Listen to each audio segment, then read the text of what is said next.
Hey everybody, welcome to another episode of The Bitter Pill, the show where we look at bitter pills of truth that people often don't want to hear about and the corporate media often would rather you didn't know exist. So today I want to talk some about this recent election and look at a few controversial and surprising aspects of it. Well, first of all, let's talk about what the results appear to be at this point in time. Um, so it looks like a, moderately close election where Joe Biden won by about 5 million votes, about 3.3% at this point. And unlike in the previous election, third-party candidates did quite poorly. So Joe Jorgensen from the Libertarian Party got only 1.2%. Howie Hawkins from the Green Party got a quarter of a percent roughly. So there's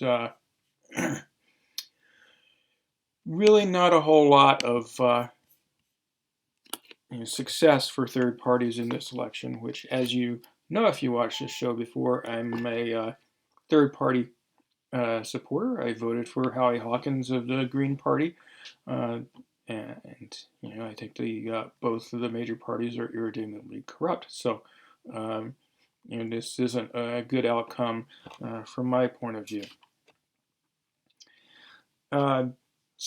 So as you can see there, officially, so far there's been about 77 million votes for Joe Biden and Kamala Harris, about 72 million for Trump and Pence.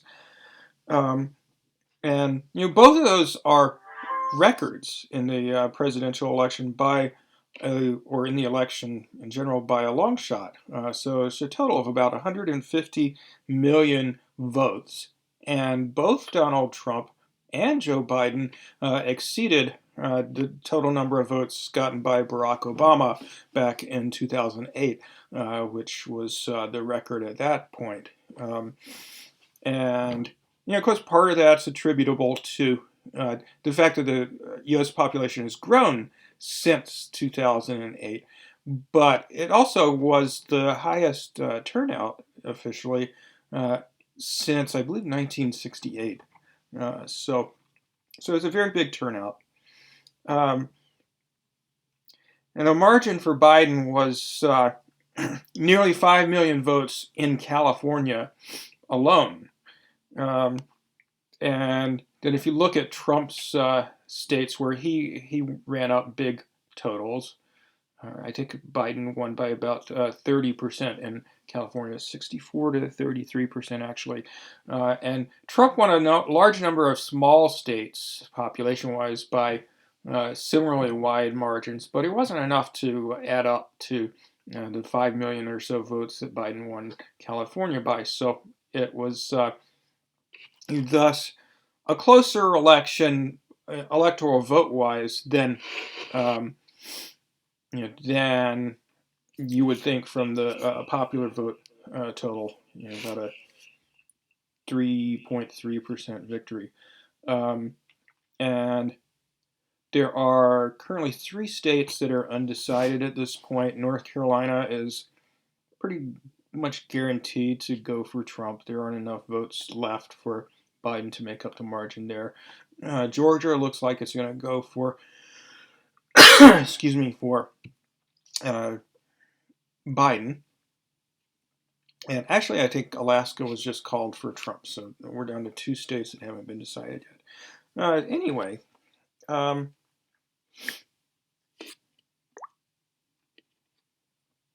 this election was a very unusual one because of the pandemic.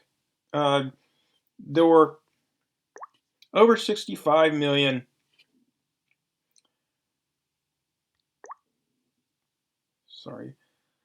mail-in ballots, and there were over 35 million early in-person votes, whereas only about 50 million people voted in person on election day.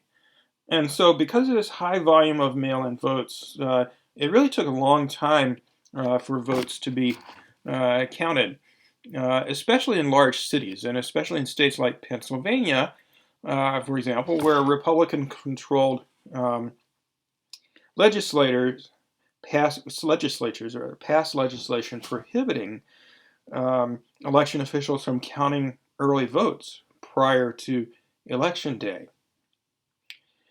And in addition to that, the party distribution of mail-in versus in-person ballots was very skewed. So, for example, one study of mail-in votes in Pennsylvania found that about 3 times as many Democrats as Republicans sent in mail-in ballots. So you had a situation where the early returns were going for Trump because they counted in-person votes, particularly in rural areas where Trump is much more popular, much sooner than mail-in votes or votes cast in big cities, which went overwhelmingly for Biden. And they're just generally much more favorable to Democrats than rural areas. And suburbs are a little more even, but in recent years are more Democratic.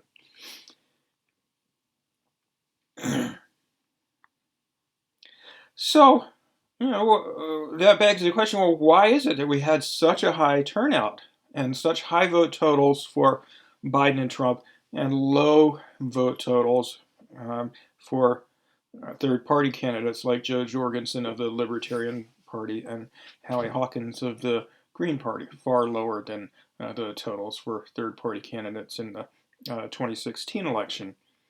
Now, it's hard to say for sure, but there are many possible factors. One is, of course, due to the pandemic, there were tens of millions of mail-in ballots this time. I think I already said 65 million or so. And it's just easier to mail a ballot in than it is to go to the polling place. And in many cases, you stand in line for several hours. So a lot of people took that option, particularly Democrats, but quite a few Republicans too. Something like maybe 15 or 20 million Republicans and roughly 45 million Democrats.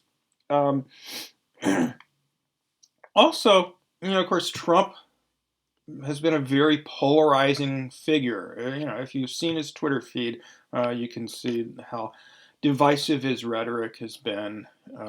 He's made many sort of outrageous statements and enacted policies that were very unpopular, such as the ban on Muslims that he tried to enact toward the beginning of his presidency. The tax cuts for that overwhelmingly favor wealthy people and corporations didn't get as much publicity as the Muslim ban, but to the extent they did, they were obviously not very popular either, because the rich have been getting richer for a very long time now. On the other hand, there's a very enthusiastic base behind Trump. Certainly, although he doesn't have any particular ideology of his own, it doesn't seem like he very much pandered to the religious right in his messaging and policies, and so he's had very strong support from that group as well as just conservatives in general.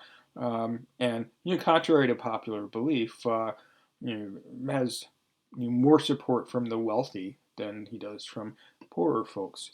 But in any case, so there's a sufficient base there to give him, roughly 40% support among those who regularly vote. While at the same time, if you look at favorability ratings over time, he's been the most consistently unpopular president in modern history overall.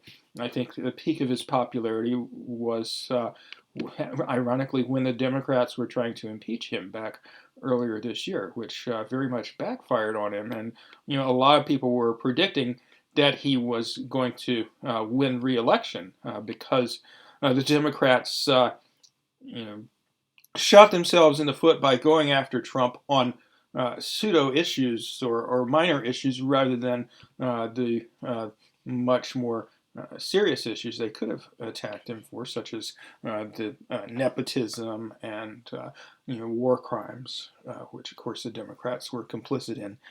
So they didn't go after him on that. And then the pandemic happened. And that really changed the dynamic of the race because Trump responded so poorly to that. And then there were the Black Lives Matter protests over the summer, which were the largest protests in American history in terms of number of people who turned out. And Trump's response to those protests was very repressive and very demeaning. He stereotypes the protesters as rioters and vandals and hoodlums and so forth. And that didn't go over well at all with more left-leaning people. There was also, of course, for 4 years now, both from the majority of the corporate media, which tend to be Democratic, and the political establishment, the Democratic wing of it, they've been demonizing Trump for 4 years, mostly over things that have little to do with his very real crimes, but nonetheless they've tried to label him a Putin puppet and do the whole McCarthyist smear against Trump and anybody who supports him, as well as many of us on the left, of course. So there's that, and this hysteria that Trump was going to was a fascist who was going to implement a coup and turn the U.S. into a dictatorship, which he certainly got authoritarian leanings, but as I've discussed before, he simply doesn't have the base of support that he would need to pull something like that off. And there's been this scapegoating of Trump as being the cause of the nation's problems. Now, contrast that with the way the corporate media has portrayed Biden. They mostly suppressed or suppressed the scandals regarding the rape allegation and sexual misconduct allegations in general against Joe Biden by quite a few women, and media attacks on Tara Reade. There's been an attempt to suppress or discredit stories about the Biden family's corruption. And likewise, there's been a corporate media blackout on third-party candidates to look at that part of the election results, why the Green Party and Libertarian Party and other third parties did so poorly. They were blacked out of the media to an even greater extent than they were in 2016.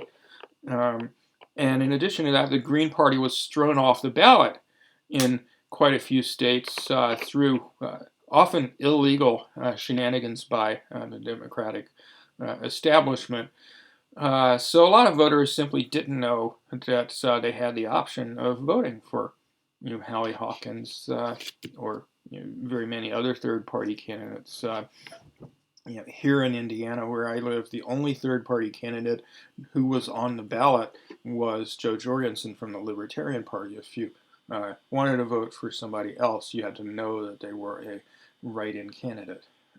So I voted for Hallie Hawkins here, but not too many Indiana residents did because they didn't know about him. So anyway, there are several reasons why Trump might have gotten as many votes as he did. There has been a bit of an economic recovery over the last few months, even though millions of people have been left out of this and remain unemployed or poorly paid and so forth. So that probably helped Trump overall. If we look at the exit polls, if you look at the exit polls, you find that Trump did get a lot of support from more well-off voters. And of course, Trump's poor handling of COVID was counteracted to some extent as well by his accommodating the wishes of business owners and people dependent on jobs where they had to go out, you know, into the workplace and couldn't work from home. He was very much against the idea of any sort of lockdown or anything, and a segment of the population liked that. And, if anything, Democrats were probably hurt by the 4 years of unhinged conspiracy theories about Trump and Russia that they peddled at the expense of any sort of real critique of Trump. And, certainly they didn't offer much of an alternative. Joe Biden said zillions of times, he's against Medicare for all, he's against the Green New Deal.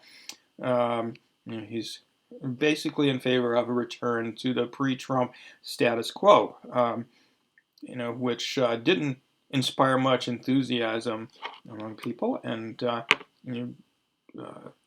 probably accounts for some of Trump's popularity. And in terms of handling the pandemic, really Democrats haven't done so great themselves. Some of the worst death rates have been in states like New York with Democratic administrations. And earlier this year, Democrats were so preoccupied with trying to impeach Donald Trump that they really paid very little attention to the pandemic.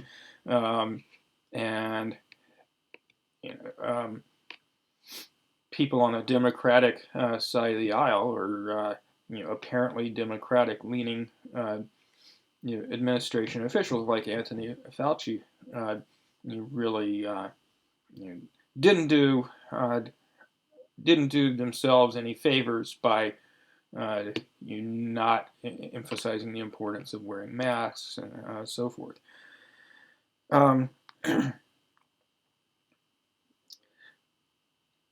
Now, just because there were a lot of people who wanted to get Trump out of there doesn't mean that they were that fond of Joe Biden. Poll after poll has shown that Biden voters largely lacked genuine enthusiasm for Biden, and I've heard many progressive commentators who have gone out into the field and talked to voters who've said, who've found that Biden supporters typically were not enthused about Joe Biden. They just wanted to get rid of Trump. But lack of enthusiasm for Biden doesn't necessarily translate into lack of motivation to vote Trump out. Because there's this combination of fear and hatred of Trump promoted by the media and genuine revulsion at policies such as Trump's treatment of immigrants, dismantling of environmental regulations. Not that Obama's environmental policy wasn't horrible, but Trump's has been even worse. Massive tax cuts for the wealthy and corporations, all sorts of stuff provided voters with a lot of motivation to vote Trump out.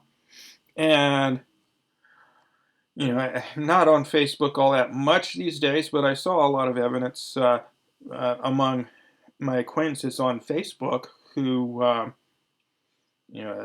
since I'm, an animal rights activist, a large number of my Facebook friends are also animal rights activists, and typically they aren't radicals like me. They're sort of conventional liberals, very overwhelmingly, mostly Bernie Sanders supporters, but typically not very politically knowledgeable. And a lot of them are unaware of details of Joe Biden's wretched political record.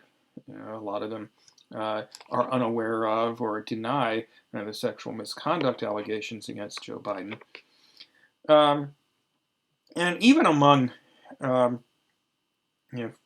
my friends who are more to the left, but especially among more liberal sorts of acquaintances, sentiment against voting a third party and sentiment in favor of voting for Biden to get Trump out. It was stronger than I've ever seen among even my acquaintances who are more socialist or to the left, who recognize and are thoroughly disgusted by the corruption in the Democratic Party. A lot of people who voted for third-party candidates like Jill Stein or Ralph Nader and so forth in the past, this time voted for Joe Biden. And if you have read much of the left-leaning independent media in recent months, you've undoubtedly seen column after column advocating that we hold our nose and vote for Joe Biden to get Trump out, and then we can push Biden to the left, supposedly. Actually, there was a open letter to this effect, in Common Dreams website back in September, authored by Noam Chomsky and assortment of other leftists who pushed this line and also kind of shamed third-party supporters. I wrote an open letter in response. Unfortunately, it didn't get published in Common Dreams, but making the case that we who recognize the corruption in the Democratic Party needed to stand firm and vote our conscience. I can put a link to that in the comments on the description of the video. So another issue in this election has been allegations of election fraud. Now, Trump and his cronies, predictably, have argued that Biden is winning because the election is rigged. And in fact, there's been a Republican propaganda campaign to the effect that the Democrats were planning to rig the election by fraudulent mail-in votes for several months now, claiming that there were going to be duplicate votes and dead people having ballots cast for them and so forth. So, I want to address that in a bit more detail. Certainly it's true that there's been evidence of electoral fraud by both parties over the years. So it was pretty widely known that in 2000, Republicans rigged Florida so that George Bush would win and therefore win the Electoral College and become president, primarily through the suppression of black and brown votes in Florida. And as I've discussed many times before, there's evidence of election fraud on the part of Democrats as well. So pretty indisputable evidence that they did so in the 2016 as well as 2020 primaries. However, so far, none of the claims that Trump and his colleagues have made have held up to scrutiny. So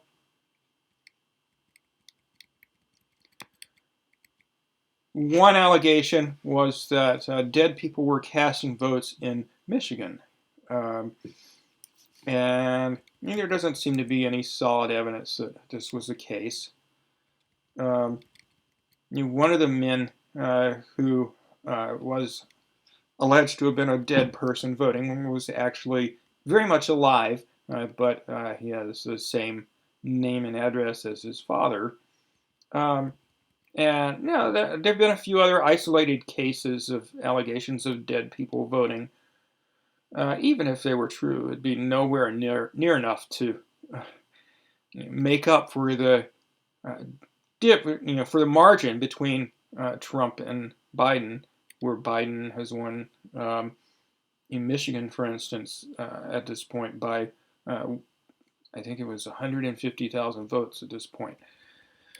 Another claim that's been made is that thousands of votes that were cast for Donald Trump in a county in Michigan were instead counted for Joe Biden. But it turns out that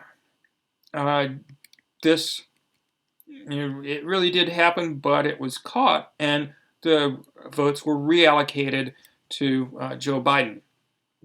And there were a number of other counties that used the same software as the county in Michigan, but even if that was the case, it was checked elsewhere, and according to Michigan's Secretary of State, it wasn't a software error in the one county in Michigan in the first place. It was simply someone entering data incorrectly. And there were various other rumors. There was a rumor that there was suddenly 130,000 votes for Joe Biden out of nowhere, but none for Trump. But again, it was an error that was later corrected, apparently.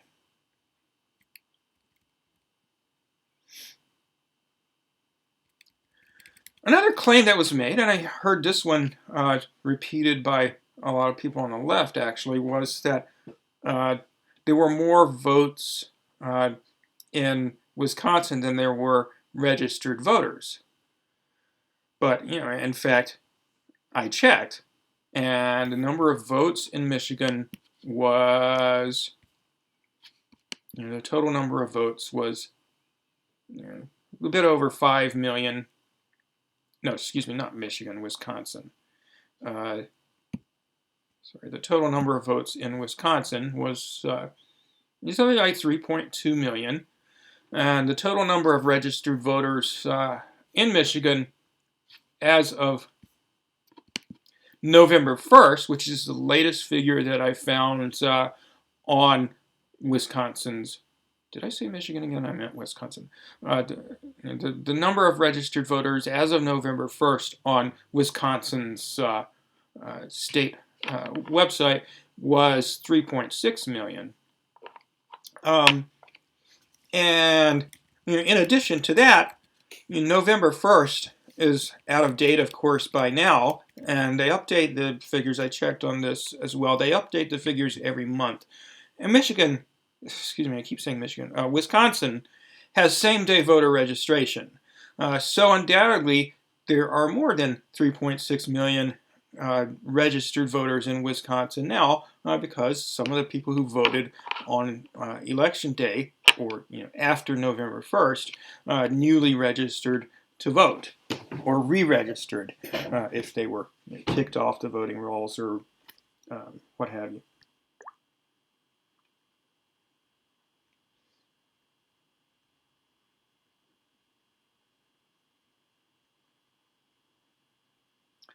Another allegation that's been made is that various media outlets called states for Joe Biden and then later retracted their calls. That doesn't have anything directly to do with allegations of election fraud, but more allegations that there were media outlets creating the presumption that Biden was a clear winner to a greater extent than was already the case. So, for example, it was alleged that Real Clear Politics called Pennsylvania for Joe Biden and then retracted their call later.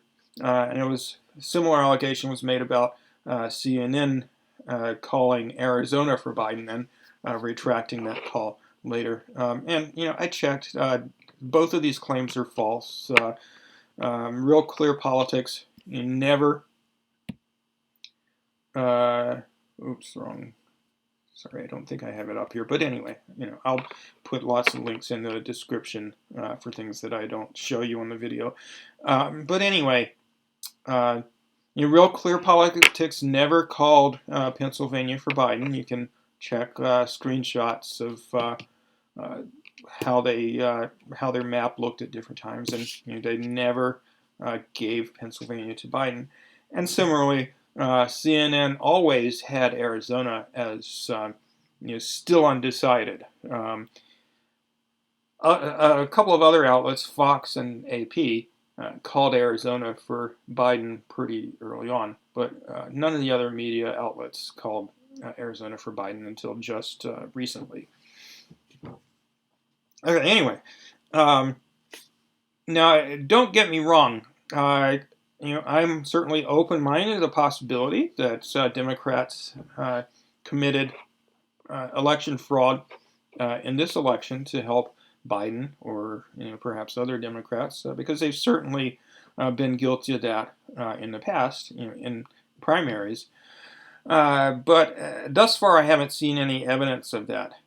And when you look at the pattern of Democrats' behavior over time, it doesn't seem like they care that much about winning the presidential election. They might care a little bit more this time than in the past because, in their opinion, Trump just doesn't present a very deceptively pleasant face to U.S. imperialism and the United States generally. So on that basis, they'd prefer having Biden in to having Trump in. But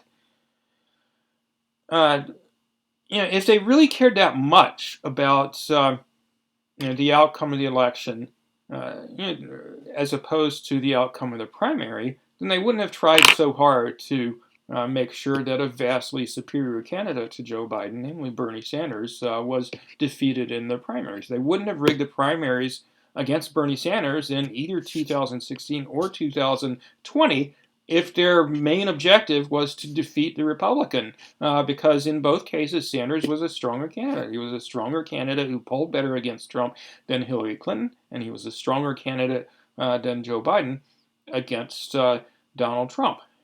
So, I don't really see a strong motivation on the part of the Democrats to try to cheat Donald Trump out of the presidential election. And I just haven't seen any evidence so far that seems convincing. On the other hand, there's a lot of evidence that Republicans routinely engage in election fraud. Not that Democrats don't, but Republicans do in the general election. Brian Kemp would not be governor of Georgia right now were it not for the suppression of approximately 200,000 votes in the 2018 election, overwhelmingly of black voters. Stacey Abrams would currently be the governor of Georgia if it were not for that. In the 2016 election, hundreds of thousands, perhaps millions of people were denied their right to vote, and it was overwhelmingly people of color. So basically, they do things like say you moved when you didn't really move, or say that you have the same name as a voter in another state, and it usually turns out the names are not identical, but something like same first and last names with different middle names and so forth. So different people. Of course, back in 2000, a common tactic that the Republicans used was to falsely claim that voters were convicted felons, which renders them ineligible to vote in Florida, or did back then. In any case, Greg Palast, the investigative journalist who uncovered voter suppression in Florida way back in 2000, and has been reporting on election fraud ever since, discussed the topic of election fraud by Republicans in this election in a recent interview with Jordan Chariton from Status Quo, and I'll post a link to that in the video. And he has also investigated Democratic election fraud, as has Jordan Chariton from Status Quo. But mainly what the Democrats try to do, I said, is rig the primaries. And actually by basically targeting the same groups that the Republicans do. So black and brown voters, young voters, lower income voters, and so forth. And ironically, that winds up hurting them in the general election because a lot of people who are deregistered during the primaries maybe don't know about it, or don't get around to re-registering in time for the general election, or they're not able to. And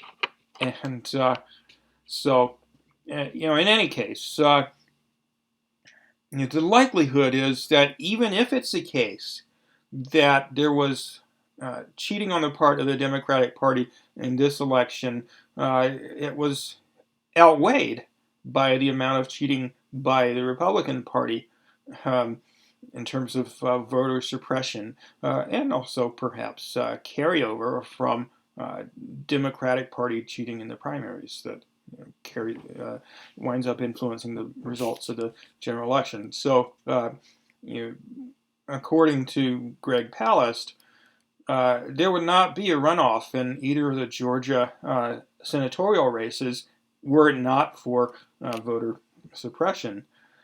The Democratic candidate would have won in both of those races. Anyway, so in spite of any effects that Republican shenanigans might have had, Joe Biden still got 5 million more votes than Donald Trump. And that margin of victory of approximately 3.3% in the popular vote, it was greater than Hillary Clinton's margin in the popular vote in 2016, which was 2.1%. And is pretty comparable to Barack Obama's result in 2012 when he won by 3.8%. But that's actually a considerable underperformance. 3.3% is a considerable underperformance relative to what the polls predicted Joe Biden would win by.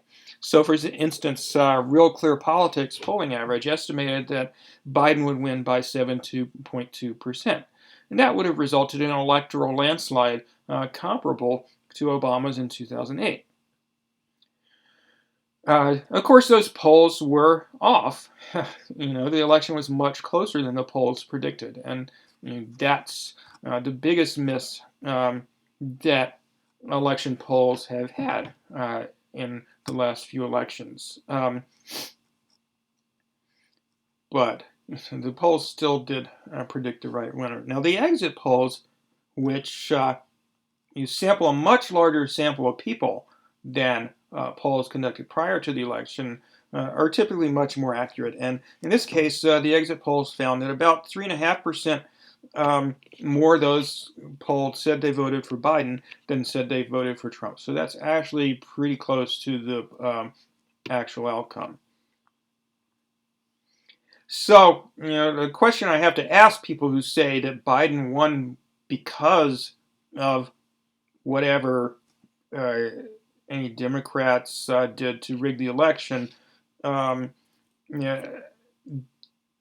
likely is it that the election was rigged against Trump to such an extent that the most accurate polls there are, the exit polls, mischaracterized the real sentiments of voters by more than 3% and indicated the wrong winner?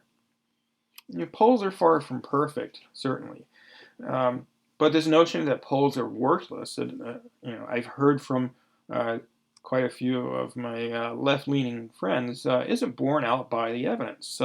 If you look at the prediction of the RCP voting average of polls over the last few elections, of course, this one was the biggest miss. It missed by about 3.9%. But in previous years, the figures were 1.1% off in 2000, 0.9% in 2004, 0.3% in 08, 3.2% in 2012. Obama won by bigger than predicted. 1.1% in the last election, which everybody assumes that the polls got completely wrong, but in fact, they correctly predicted that Hillary Clinton would win the popular vote. And then, of course, this election. So 3.9% is a pretty big miss, but it overestimated Biden's support. It didn't underestimate it. And again, the exit poll was pretty much spot on in estimating the difference in the official vote totals. So it doesn't seem very plausible to me that the 3.3% margin that Biden got was exclusively or primarily the result of the election being rigged in Biden's favor. Especially given the propensity of Republicans to consistently try to rig elections in their favor. So, in reality, Biden might have won by more than 3.3% were it not for voter suppression efforts.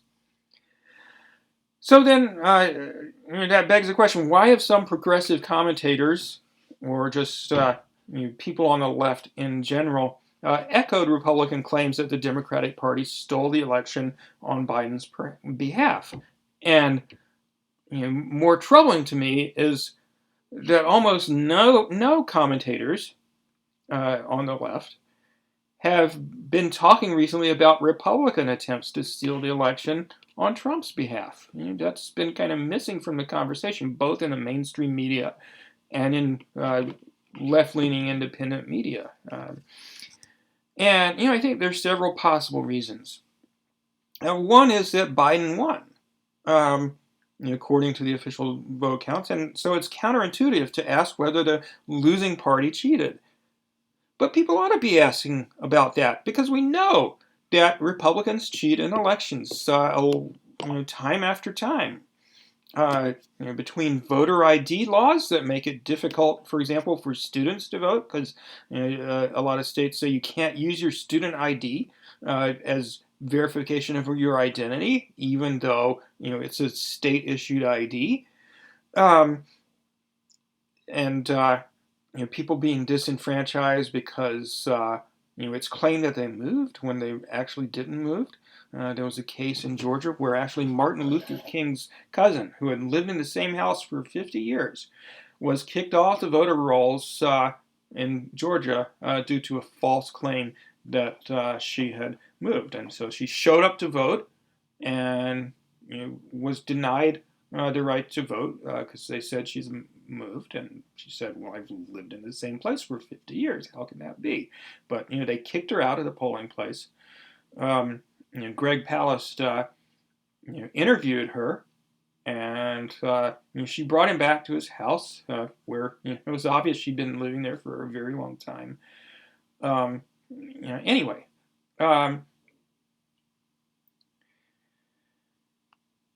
were it not for the Electoral College, Trump would have lost in the 2016 election. So, maybe people wouldn't have been asking about Republican voter suppression back then. And just in general, this issue has really not been covered much in the mainstream media. And much as I can't stand her because of her centrist, corporate-friendly politics in general, Stacey Abrams has actually done a lot to try to bring attention to the issue of Republican voter suppression, and a few other politicians have done so, but not enough, and it's largely been blocked out of the media.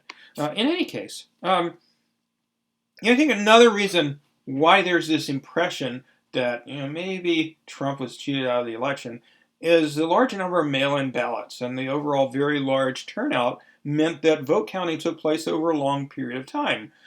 And because Trump encouraged people to vote in person on the day of the election, whereas Biden and his camp encouraged people to vote by mail or vote early, as I mentioned, there was this big discrepancy in who voted when.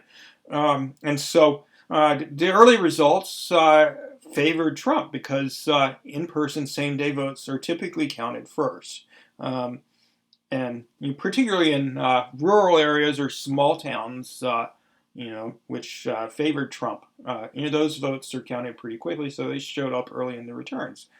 Whereas votes in places more favorable to Biden, such as big cities, or votes by mail, were typically counted later. Especially in places like Pennsylvania, where actually the Republican legislature pushed through a law that prevented election officials in Pennsylvania from counting earlier mail-in ballots until the day of the election, which has meant that Pennsylvania's vote counting has taken place over several days, and of course Biden's total relative to Trump has crept up because of the preference of big cities for Biden and the preference of majority of the mail-in voters for Biden.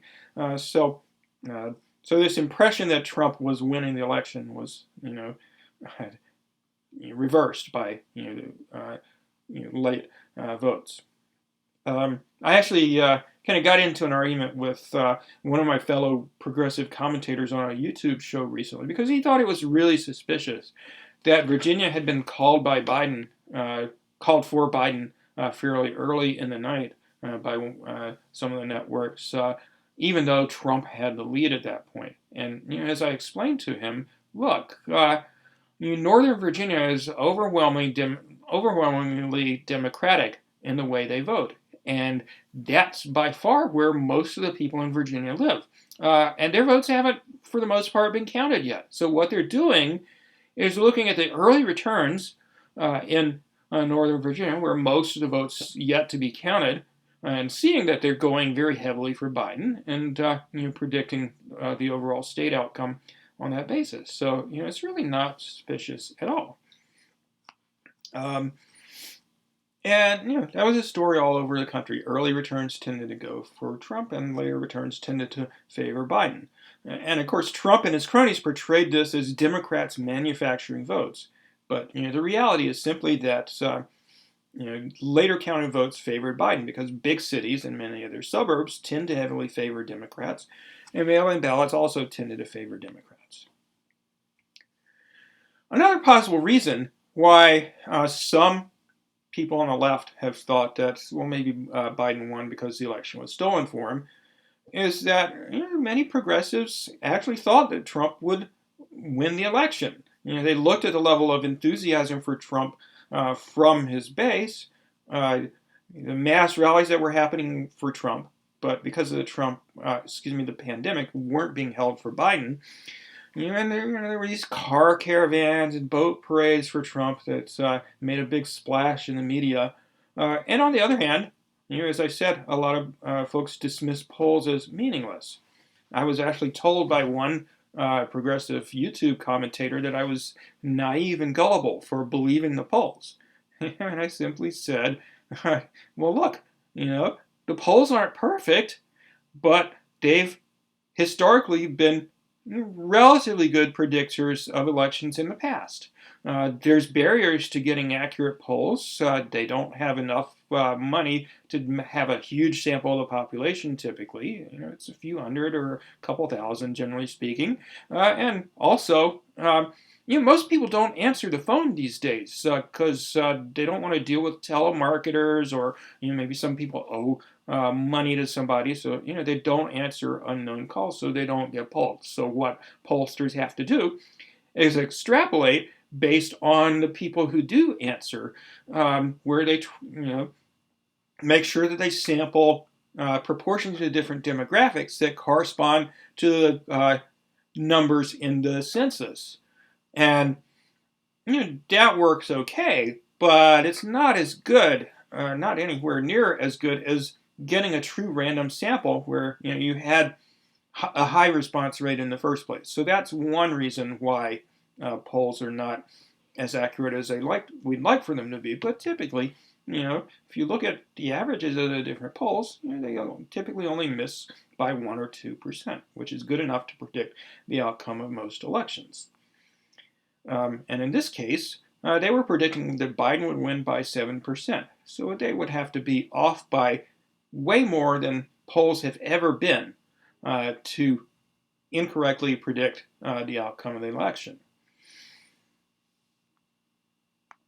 And as I said, the exit polls are even more accurate. They're only off by a fraction of point in calling the outcome of this election. So in general, I just think the idea that Biden won because of Democratic Party cheating lacks credibility. And especially because it ignores the possibility that Biden might have actually won by even more had it not been for Republicans cheating.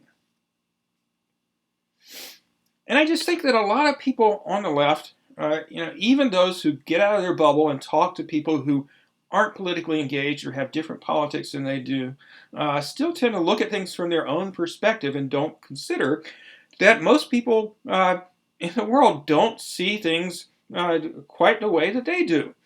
Most people are not very aware of Biden's corruption and right-wing voting record because that hasn't been highly publicized. And most people have been conditioned to hate and fear Trump by the corporate media, by their friends, and also by Trump's real actions that are very contrary to what most people believe is right. So this is at the forefront of their minds. Trump is bad. Don't know much about Biden, but he seems a lot better than Trump. That's how most people look at it. Not Trump's base, of course, but most people. And even many better informed voters, such as the many leftists I know who held their nose and voted for Biden, bought into the hype that Trump was a threat to implement a dictatorship, or thought that genuine differences, such as the likelihood that Biden would take the pandemic more seriously than Trump, the likelihood that his judicial appointments, bad as they might be, would still not have quite the same reactionary views on social issues as the people who Trump has appointed.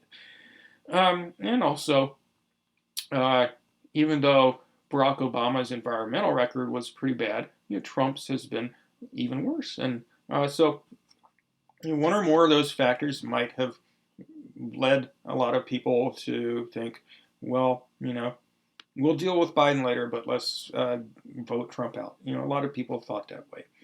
So despite a general lack of enthusiasm for Biden compared to, say, Obama in 2008, there was a genuine desire on the part of tens of millions of people to vote Trump out, and that's the main reason that Biden won. Again, that's not to say that there aren't electoral shenanigans going on the part of both parties, but ultimately, especially given that the polls called it for Biden by more than what he won by, but nonetheless, the polls are never in modern history as wrong as they would have to be to miss a Trump victory. It appears that Biden genuinely won the election, and I'm not happy about that. Nor would I have been happy had Trump won, because they both suck. But I think that's what happened. Objectively looking at the data, I think that's a true result. So now the challenge is to fight Biden and the whole rest of the political establishment over the next 4 years. Okay, well, that's all I have to say for today. Please like and share and subscribe. And I will see you next time.